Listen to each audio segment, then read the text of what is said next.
Geng-geng, bawal na daw sa BGC. Naku po, patay tayo dyan. Naku, isyong-isyo ngayon yan. Trending na trending ngayon yan. Yung mga security guards, sinitat, pinagbawal po yung mga geng-geng na katulad ko.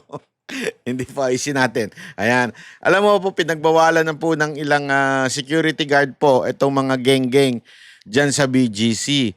At yan po ay nagtitrending at syempre naging usap-usapan yan dahil may mga nagsasabi, wag naman ipagbawal. Hindi naman po tama yon dahil yan ay anti-poor, discrimination at profiling at kung ano-ano pa. Panoorin muna natin itong pinagbawalan at hindi pinapasok itong video na nagtitrending ngayon sa social media.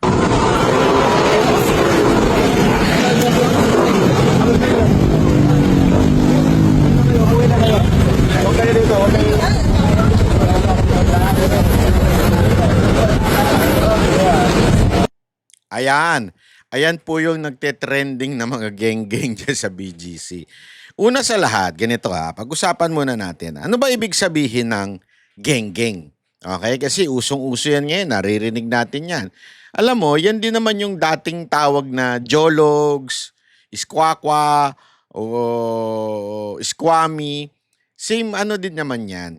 Pero, unahin muna natin, ano ba talaga ang ibig sabihin ng geng-geng?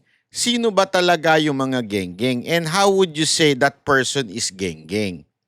Una sa lahat, hindi porket mahirap o hindi sa middle class, sabihin na natin nasa laylayan, hindi po ibig sabihin nun matik na geng-geng na po yun. Dahil sa totoo lang, sa BGC, napakarami naman pong mahirap po dyan na pumupunta.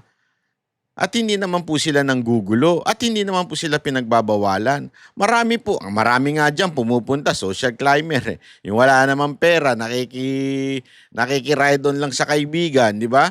Marami dyan na ganun. Pero hindi naman po sila pinagbabawalan. So hindi ibig sabihin ng geng-geng ay mahirap ka o nasa class C, D ka or class D ka. Hindi po yun ang ibig sabihin ng geng-geng Linawin po natin. Kasi yung iba sinasabi, grabe naman yan porket yung suot ganito, parang jologs ay geng-geng na kaagad. Hindi po. Wala po yan una sa lahat doon sa kalalagayan sa society. Hindi ibig sabihin class D ka, bawal ka na. Hindi ganon. Okay? Hindi ibig sabihin nun geng-geng ka na pag class D and E ka. Okay? Pangalawa, hindi porket geng-geng, ang ibig sabihin niya ay mga kabataan lang. Kasi meron din namang mga geng-geng na mga matatanda. Ibig sabihin mga teenager. Okay? Meron din pong ganyan na mga geng-geng sa club. Nakakapasok kasi 18 years old, 21 years old, pero may mga geng-geng pa rin doon. Okay? Mga magugulo, mga yung pormahan ay talaga nga namang takaw-away, nanggugulo sila, nag-iingay sila.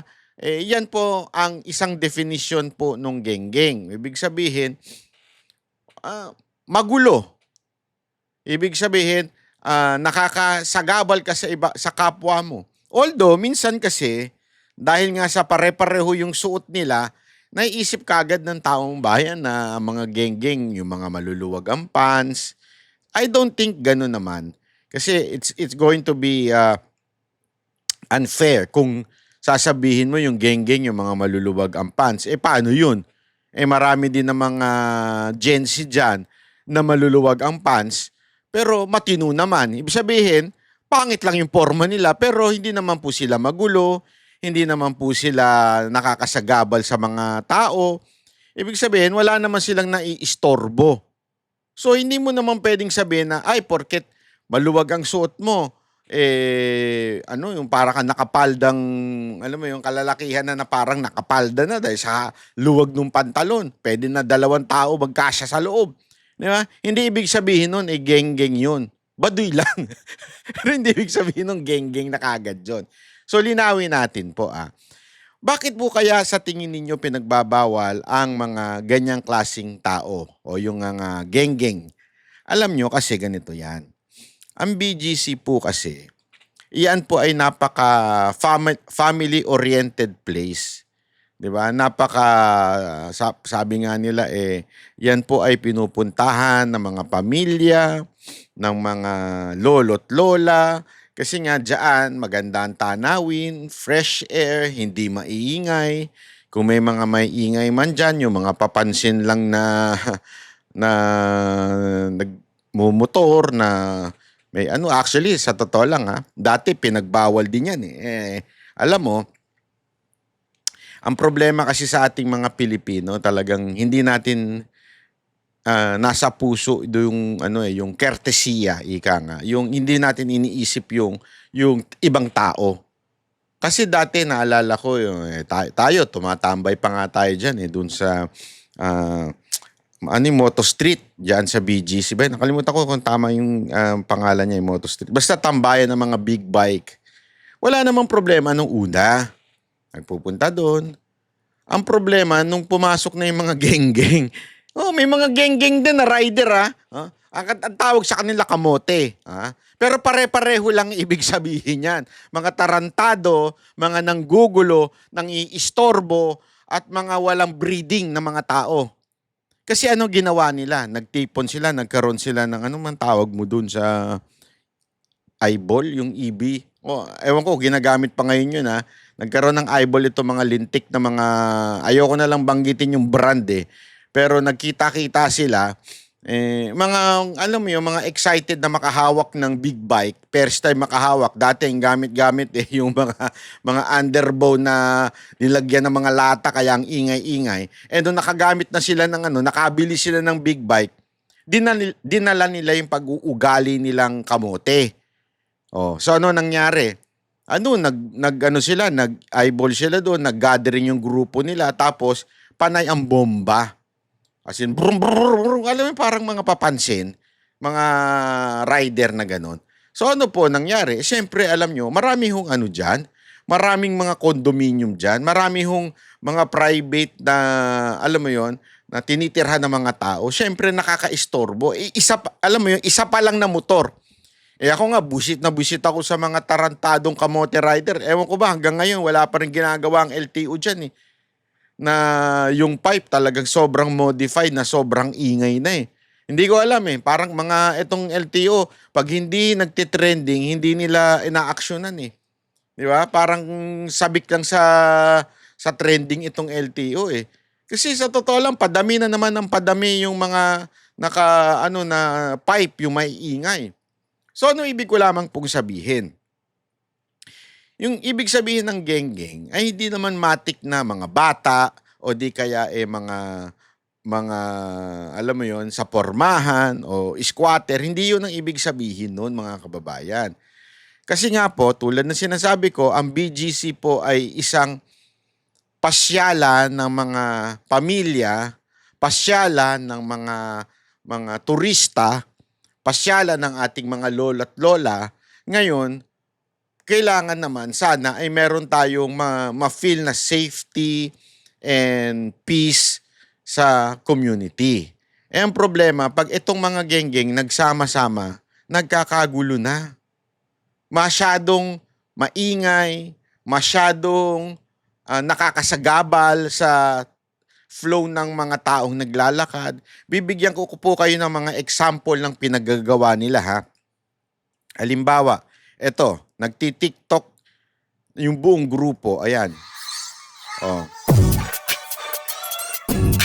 Siyempre, mga kababayan, pag mga ganyan, talagang nakakasagabal yan. Talagang minsan pagsisimulan pa yan ng bastusan dahil nga naman mga geng-geng ang datingan, meron silang nakakaaway na ibang grupo.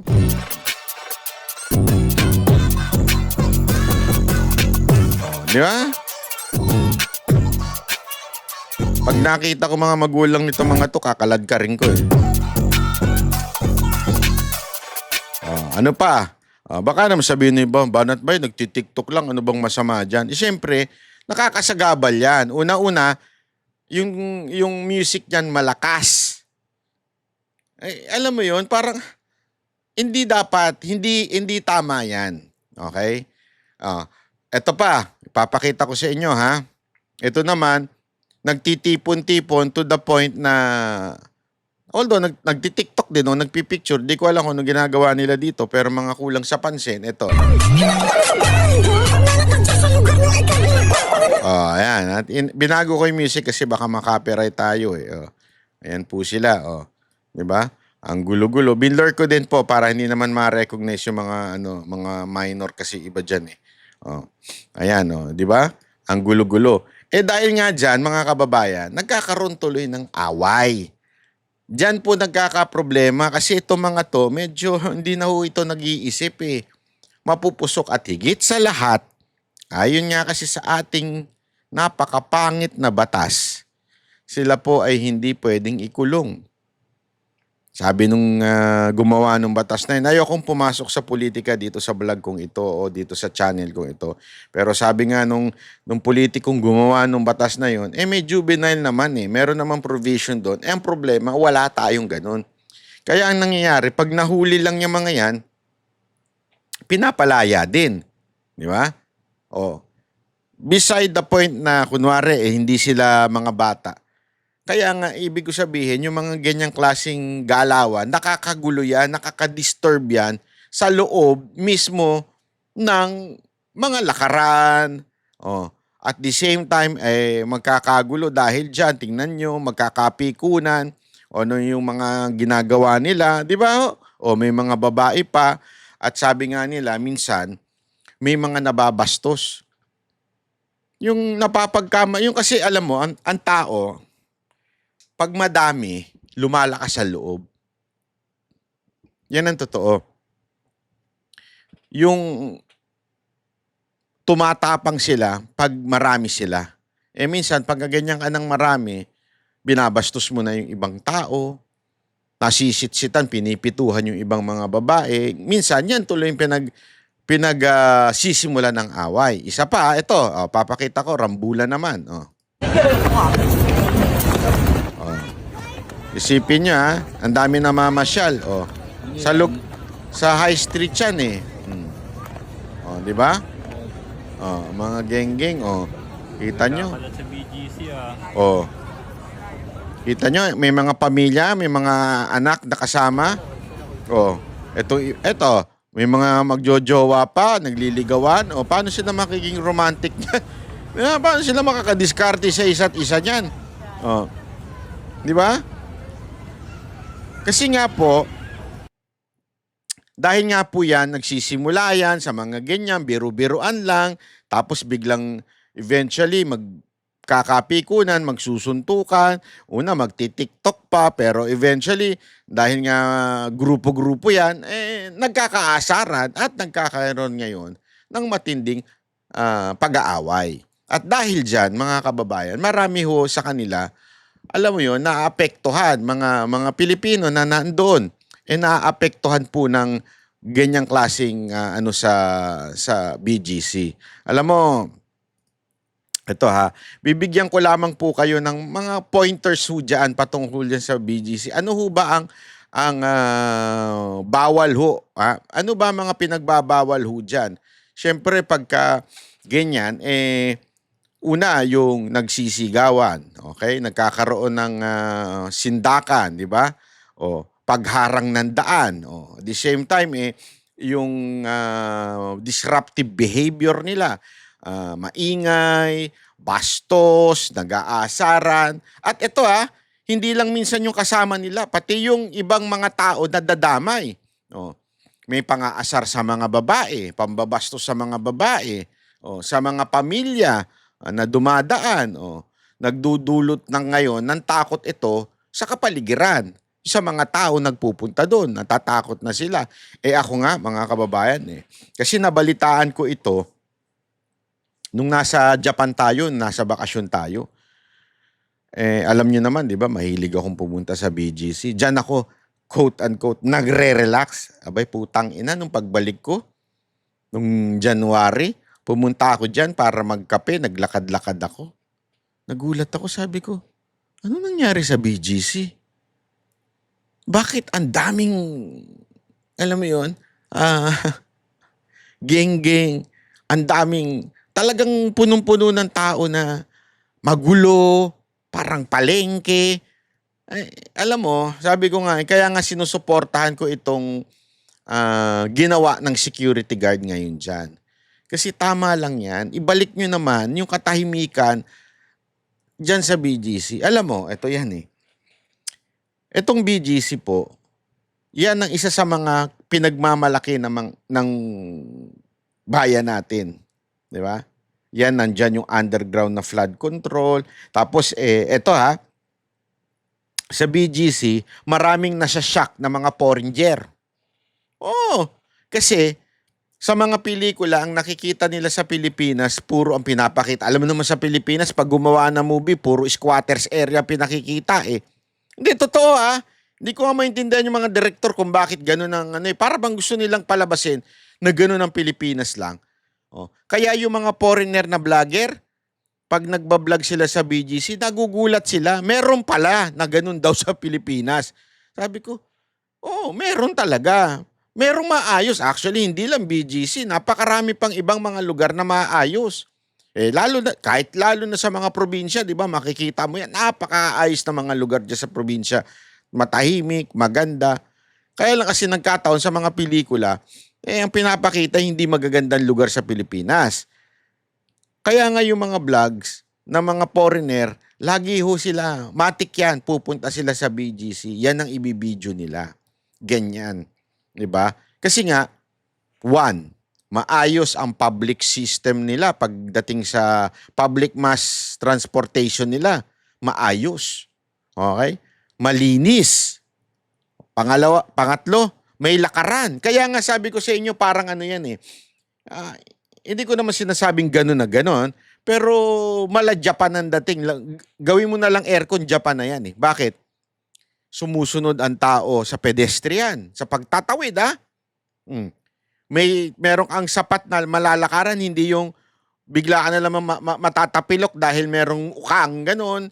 Hindi, walang gano'n eh. Di ba? Matino eh, maayos. Kaya nga, ang ganda-ganda ng BGC.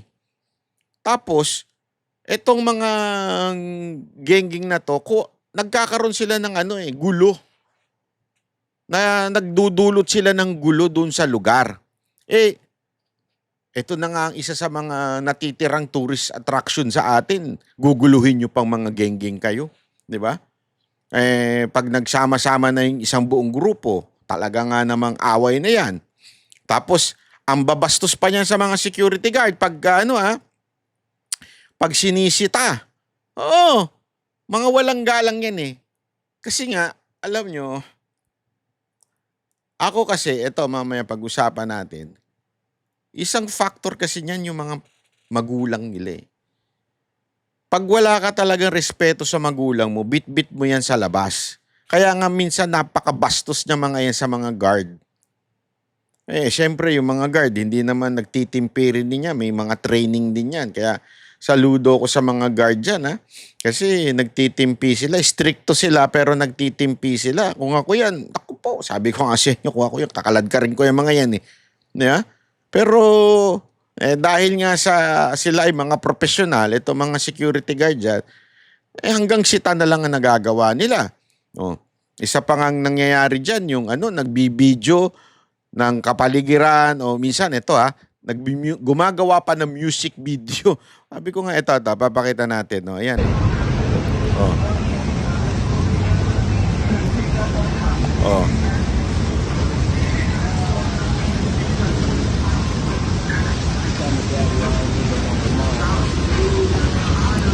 Ewan ko kung may paalam to. Dapat ipinapaalam yan. Kasi remember, sana may privacy. Siyempre pagka kaya nga 'di ba sa mga shooting, mga video, yung mga extra may bayad 'yun kasi nga yung privacy nung mga tao talagang inaano nila, sineseparate nila dun sa mga tao tapos nag-hire na lang sila ng mga extra na actor and actress at yun ang binabayaran nila kasi may privacy yung ibang tao.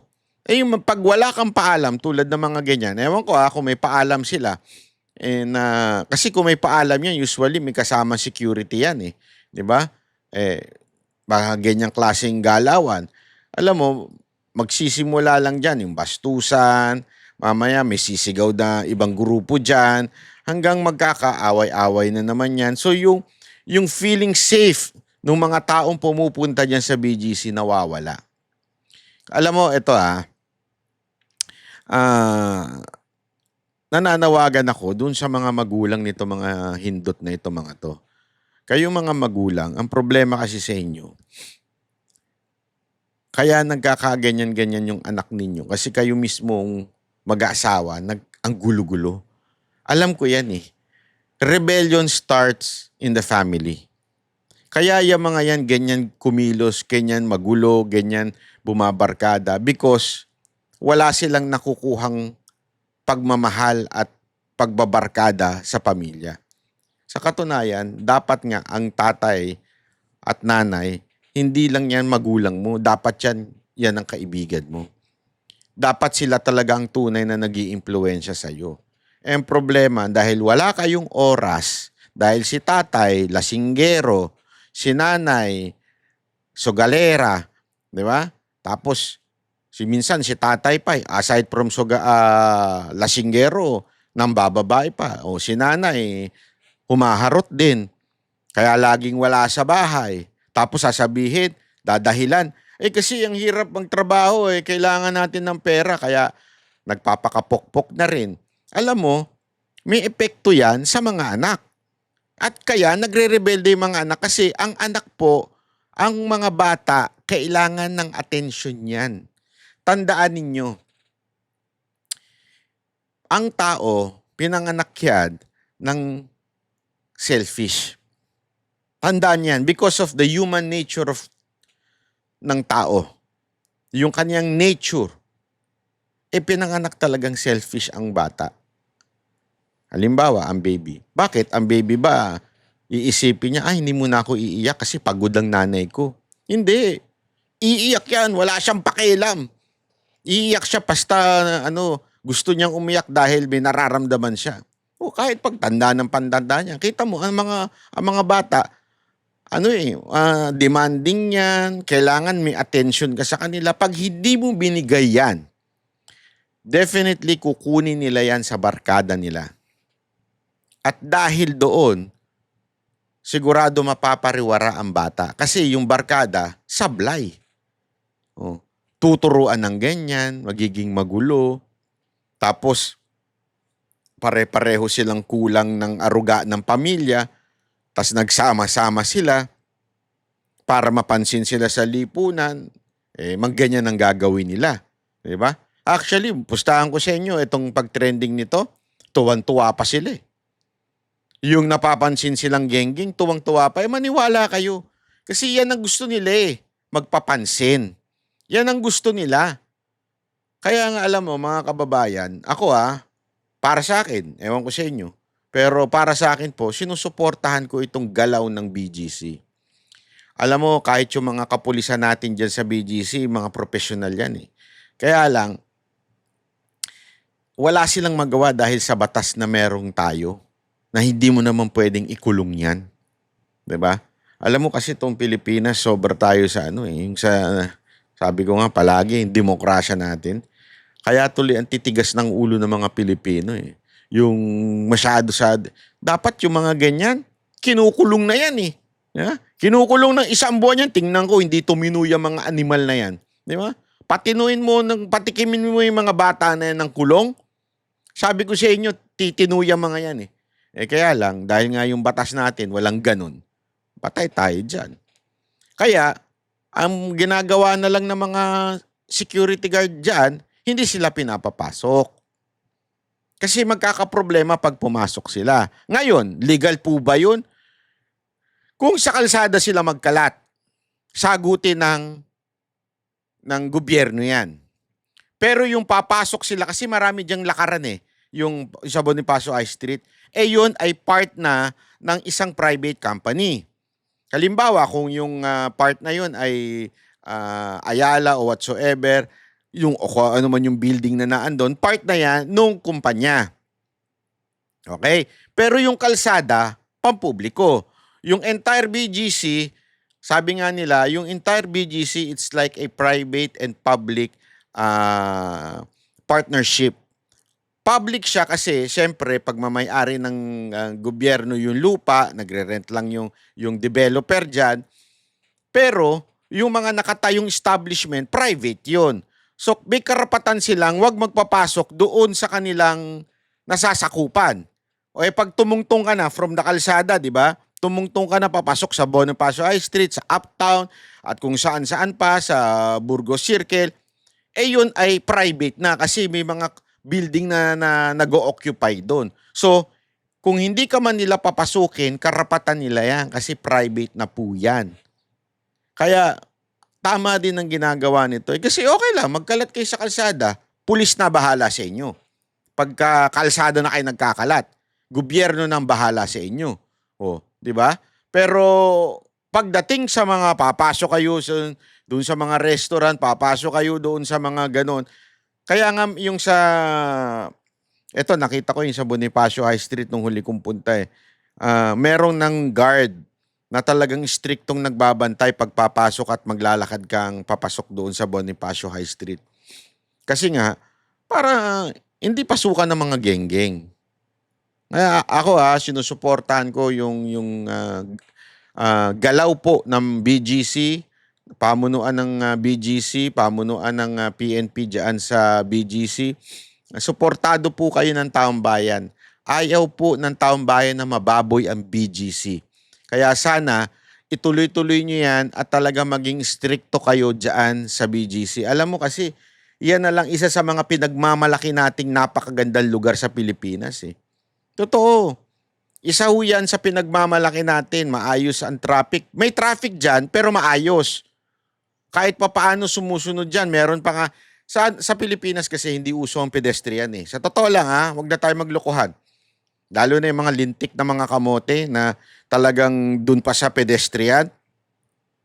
Or, pagka kunwari pakanan, tapos may pedestrian, kahit go ka pakanan, ang priority dapat yung tumatawid.